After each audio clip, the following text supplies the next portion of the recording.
Area 51, the place where the truth was buried. In the middle of the Nevada desert, there is a place the world is not supposed to talk about. No signs, no tourists, no official welcome. Only warning boards that say one thing clearly: trespassers will be shot.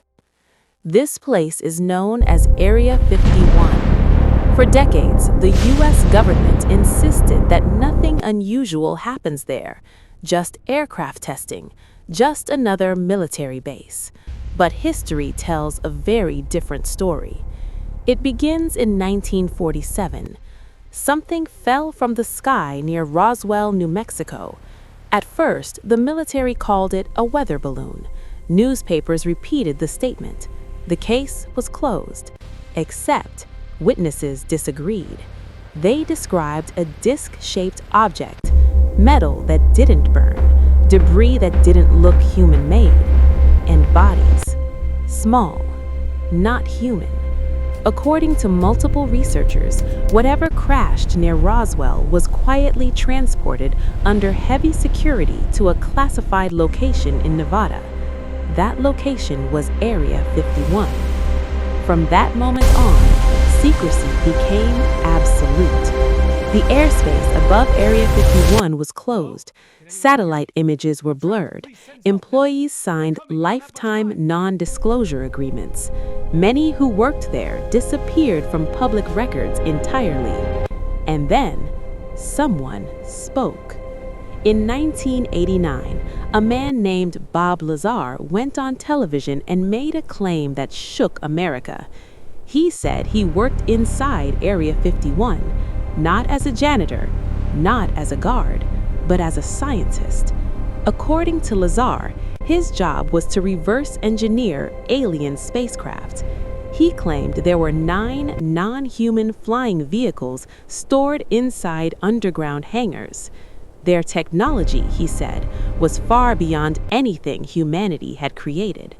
They weren't built by us, Lazar stated, and they weren't from this planet. He described an unknown power source, an element not yet discovered by science at the time. Years later, that element became known as Element 115.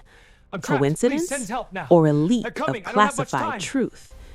Former Area 51 workers later came forward with stories that were even more disturbing. One security guard claimed that during night shifts, he heard crying echoing through restricted corridors. Not human crying, something else. Another worker reported rooms where time behaved strangely. Watches malfunctioned. People felt dizzy. Some collapsed without warning. A few were never allowed to return to work. In the early 2000s, a terrifying audio recording surfaced online. A man called a live radio show screaming in panic. "They're not what they tell us," he said.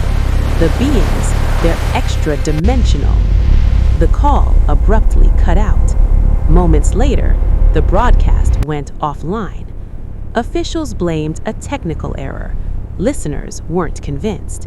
If Area 51 contains nothing important, one question remains unanswered. Why the extreme secrecy? Why armed patrols with shoot-on-sight orders? Why erase people who talk?